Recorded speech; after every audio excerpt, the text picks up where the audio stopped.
What's going on, Coco? Welcome back to the channel. My name is Jada. I'm a full-time reseller down here in Australia. This is a shed full of stuff that I attempt to sell on eBay. Anyway, a bunch of questions come through on Instagram. I'm going to answer a few of them today and then a few more of them down the track, because if I didn't... Mate, there's so many come in, so I do appreciate that. If I didn't get yours, I will get it in a future video. Anyone that wants to get involved and answer some of these questions with me, I might get some other people from the community on here next time. You don't have to have a YouTube channel. You don't have to be an anybody. You can just get on and have a bit of fun with me. So if you're interested in that, swing me a message on Instagram or drop it below in the comments. Let us know in the comments your opinion to some of these questions. Some of them are a bit controversial. I'm not having a dig at anyone here. I'm not attempting to offend anyone, but if you do get offended, go and watch someone else, because I can't help that.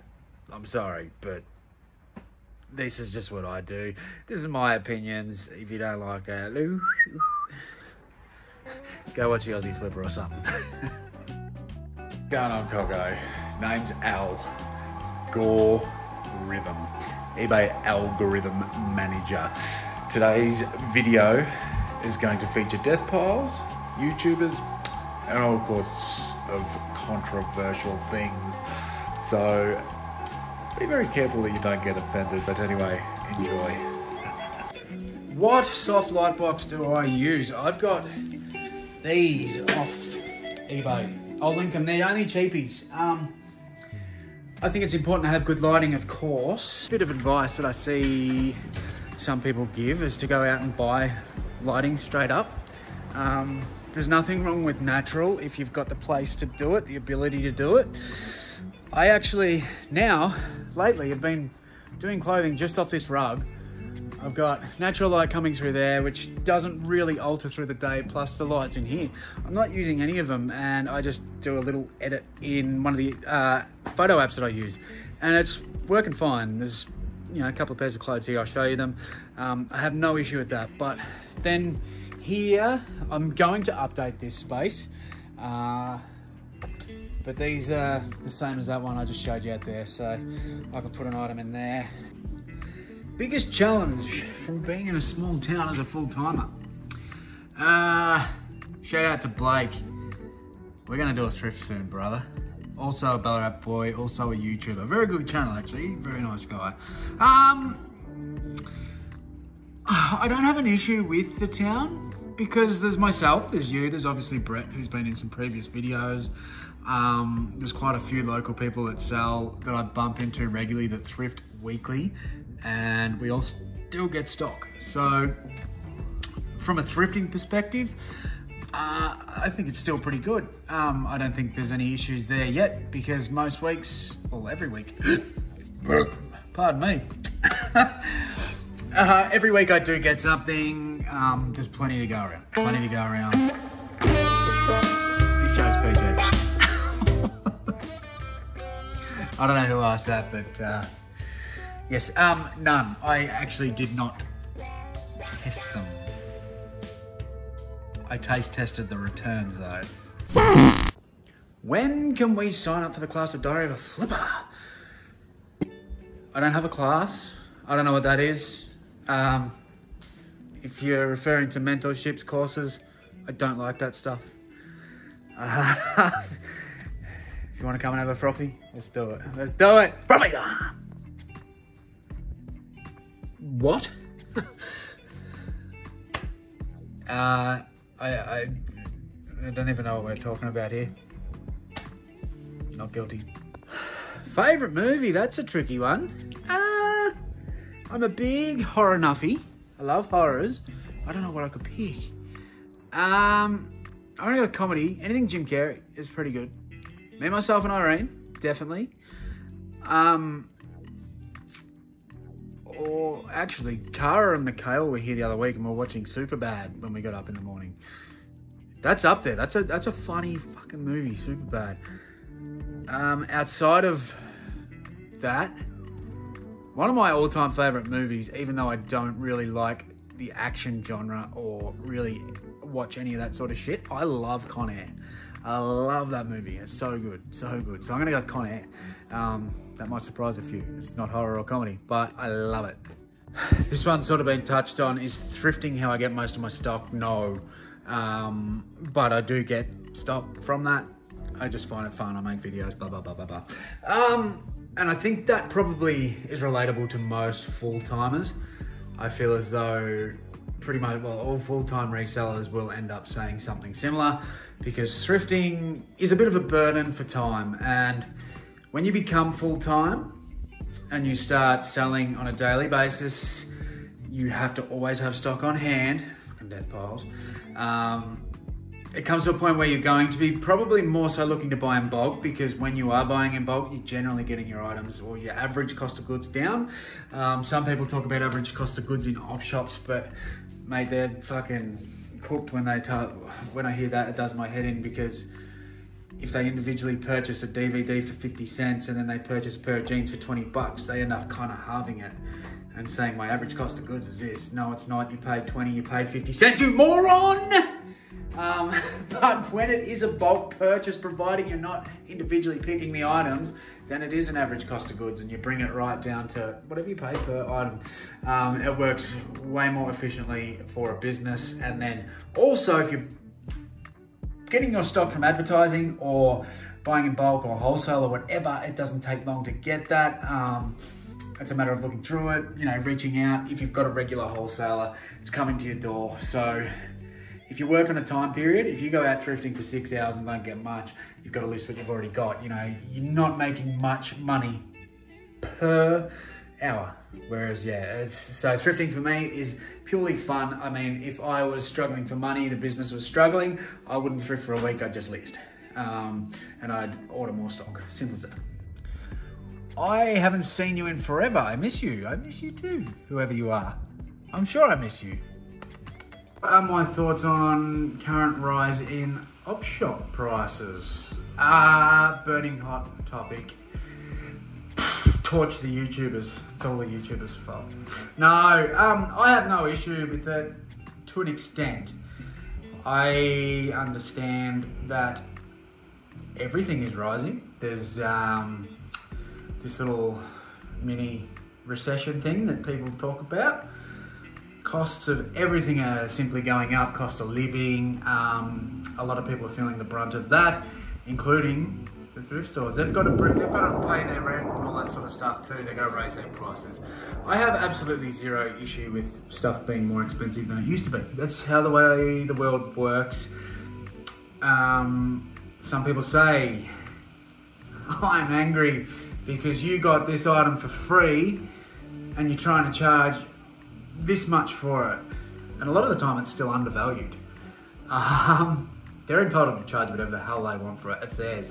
If you got given a heap of stuff for free from a family member, you're not going to take lowball offers from somebody you don't know purely because you got it free. The only time it bugs me is when there's no research done. So whether it's a matter of they don't look at what it's selling for, they just kind of look at the highest sold comp. I've seen stuff listed in op shops where they've got a bloody t-shirt that, you know, I can see on eBay for X amount of money, and they're asking more than that. I mean, realistically, you know, if they're pricing up jeans and stuff, I notice a lot of stuff here, especially locally, because it's a small town. You might find a pair of jeans or something that's sat there for months at a high price. The difference is, with eBay, if you're selling a pair of jeans, to get that top dollar, you're paying fees to get an audience worldwide on that particular item. So somebody that's looking for a pair of 30 by 32 Levi 504s, indigo blue,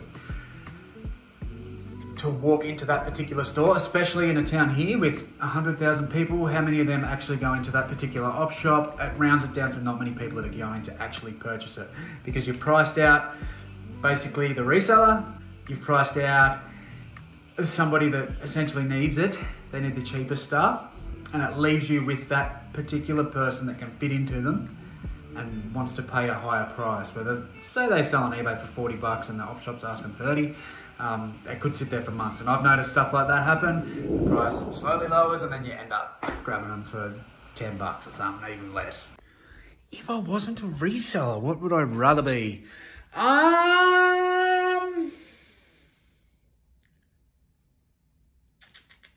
My AFL football career got cut short due to injuries. Injuries sort of killed me though. I would have loved to have been playing in the big league, playing AFL, but you know, a bit of a dodgy shoulder, a slight drinking problem, and a lack of skill. But I would have loved to have played footy. Honestly, like my goals were to work in wildlife. If you haven't noticed, I do have a lot of animals, more specifically birds, but I love the wildlife. I love looking at animals, and I'm very fascinated by reptiles and all sorts of little creatures. And I definitely had an ambition to get into that line of work. I am not ruling it out that I never will. It's still something that's on my mind that I might do one day. So if I end up doing something else, I think it'll be along those lines, whether it be, you know, wildlife rehabilitation or rescue or something like that. I'm pretty sure that's the path I go down. Steve Irwin, mate, he's one of my my all-time heroes. I love him. And there's quite a few others, smaller names out there that I absolutely admire what they do. So that's probably where I'd go if reselling wasn't a thing. What's the deal with sold international items with the postage? Look, I can't give you pure fact from this. Somebody in the comments, correct me if I'm wrong.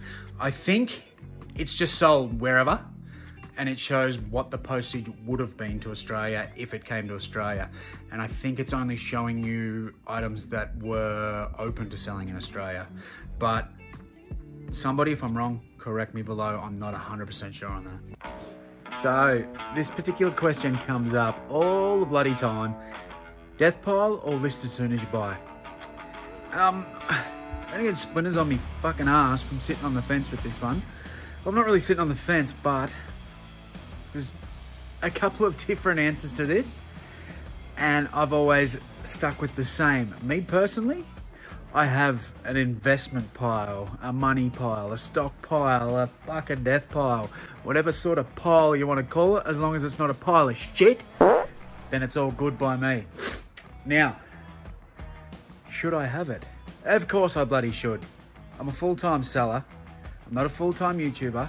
I'm a full-time seller. I need stock on hand, and I need to be listing more than 10 items a day, more than 15 items a day. All right, this came up last year when I spoke about it. I briefly spoke about the death pile situation, and it was annoying me when YouTubers blatantly go, do not have a death pile. You cannot have a fucking death pile. Those YouTubers can go and get fucked because they don't know the broader things, what goes on here, what goes on in your business, this person's business, all right? It's just what goes on in their business. And that's fine. There's nothing wrong with that. If you're buying stuff for the sake of buying and it's shit, you're not listing it, it gets pushed back, it creates mess, it creates mental headaches, then no, you shouldn't have a death pile. If you're trying to expand a business to its full potential, then yes, I think you should always have some form of backlog on hand. You should have stock there ready to go. If there's a good inventory management system, it's all good. As long as that stuff's getting listed, there is no goddamn issue. Someone will say to you, you can't sell it if it's not listed. Correct. But it's an investment. You've still got it there, and it's going to go up as long as it goes up. Simple fact. There's plenty of bloody reasons why you should not have one. If you don't have the space, you don't have the time to list. They are two good examples. If you don't have the financial backing to go out and purchase a bunch of stuff to not list, then of course, don't have the death pile. Don't have that backlog of build-up. That's pretty self-explanatory. For someone looking to expand, me, I do wholesale. I have somebody that works for me that comes in and lists. She lists 50 odd items in a day, as well as packing parcels. I need to make sure she's got stock there. I've guaranteed her work. So why would I rely on going to op shops to find 10 items a week? and hope I find something good. Do you know what that leads to? That leads to bad buys. I've touched on this before, and last time I did, Aussie Flipper got a little bit of sand in his fanny and made a video the next day. Don't have a death pile. Go out, buy your 20 items a week, and actually list up your 20 items a week, and then go out again and buy more. Sometimes newer resellers will get sucked into, oh, I have to get everything listed before I go out, and feel fucking guilty about it because he's got to go and find his 10 each week. Everyone's situation's different, so there's no right answer to that question, honestly. For me, I need stock on hand. I have someone that's employed that needs 50 items in that day to list. Am I going to rely on op shops for that? No. Shit, no. The problem is, if you do list absolutely everything, then go out on the thrift the next day and can't find anything, you're going to either buy bad shit to get those listings, or you're just not going to have them at all. Simple as that. So I continue to buy. I continue to build up the inventory to make sure I've got stuff there. As long as I have a good inventory management system and I'm not just pushing shit to the back and never listing it, yes, that's hoarding. Of course that's hoarding. It doesn't take a bloody rocket scientist to work that out. If you're doing that, then it's probably got to go. Simple as that. If you've purchased it with the intent to list it and you just don't want to do it, get rid of it. Redonate it or whatever, that's fine. For YouTubers that come out or Instagrammers or whatever and say as a whole, do not have a fucking death pile, it's absolute idiocracy because they do not know your particular situation. It's like me coming now saying, definitely buy everything. Buy shit, put it in a pile and never list it. No, that's rubbish too. Simply, if you were to just go out and buy everything and never list it, you're not going to make money, so that would be ridiculous. If you don't have the space, say your store wants to be, you want 5,000 items in your store, but you've only got the space to store 3,000 items, well, you're not going to be able to work at that scale without upgrading to a storage unit or something else which costs more money. If you don't have the financial backing to purchase these items and have that backlog of stock, it's not going to work for you either. You could be a hobbyist, you could be a beginner, a single parent that just needs a couple of items to get by each week to book for a holiday or whatever. That's fine. You don't need large amounts of stock on hand. For me personally, with a larger scale store now, with 3 stores now and somebody employed, I need stuff here all the time. So I purchase wholesale, I buy out lots of collections, I advertise to buy stuff. I'm always buying. I'm not going to leave a deal there purely because I've got to get everything listed. It's absolute ludicrous. So I'm going to quickly show you through basically what I do. I've done this thrift today. Let's have a quick look. So I'm just making a couple of quick piles. I've got some jerseys today. All brand new tag champion NBL jerseys. These are sick too, by the way. And a St Kilda Saints, just a retail there, the ISC. So they're all jerseys. I got a few tees as well. Something that I don't get a lot of, but they will go in that pile. Couple of pairs of jeans and got some jackets here and jumpers. So I've got the G-Star Raw.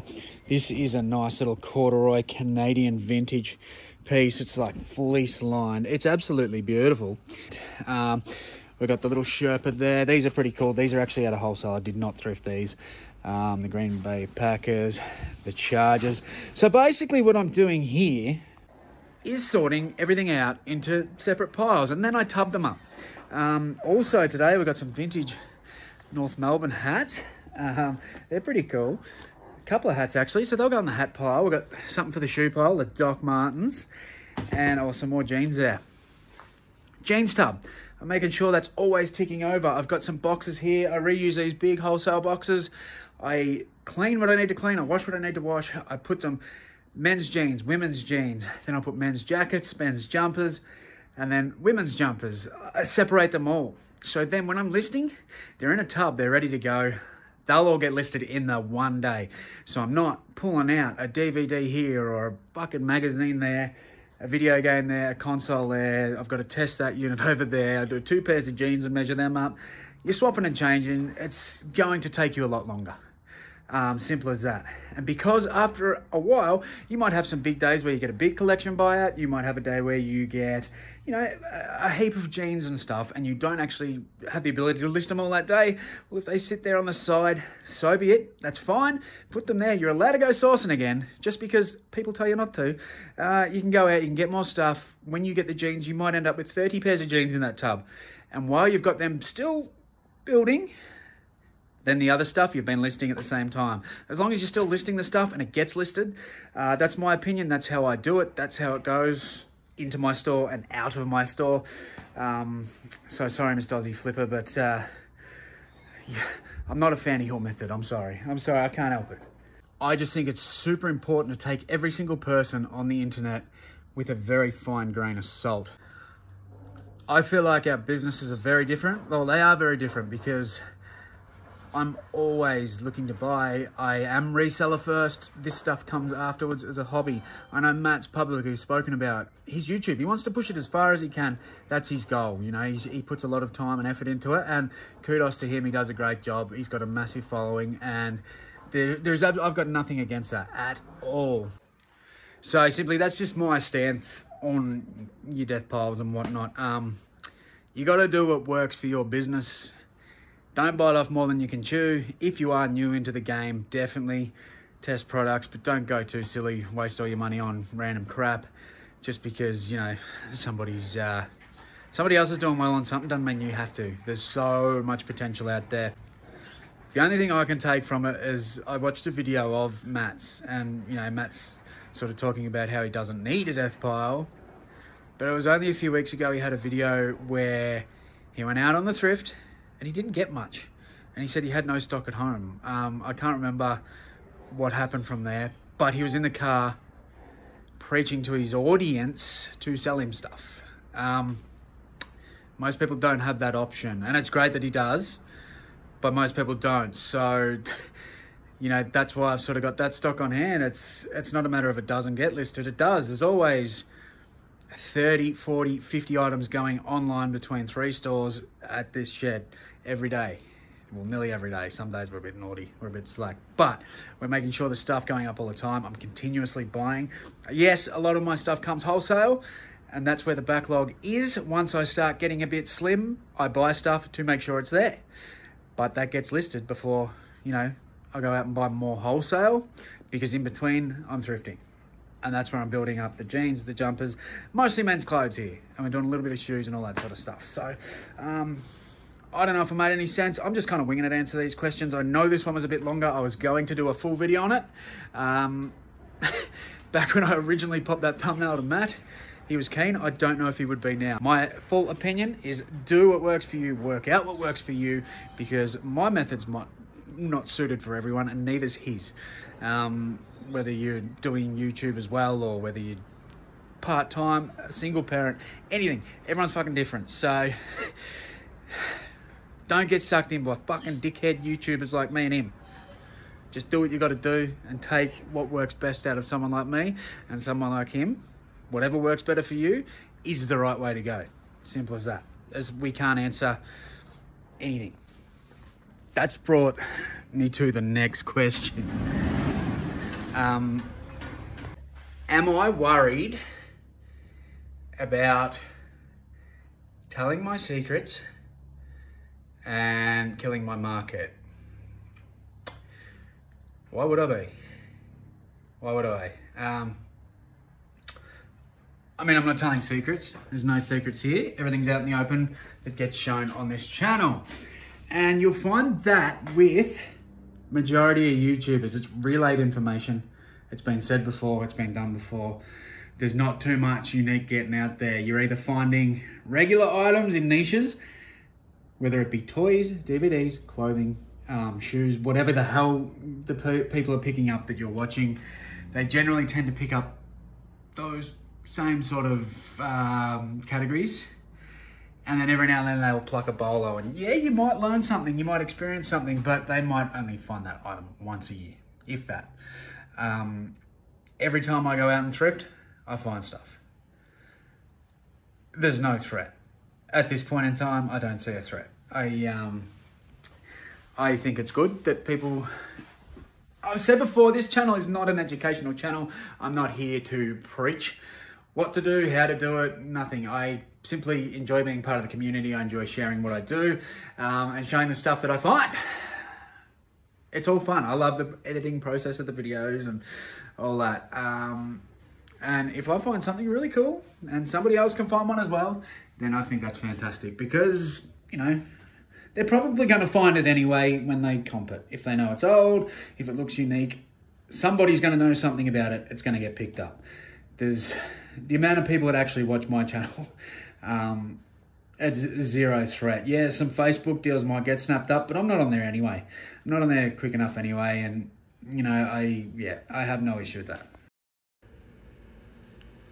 I am over this. I'm cutting it.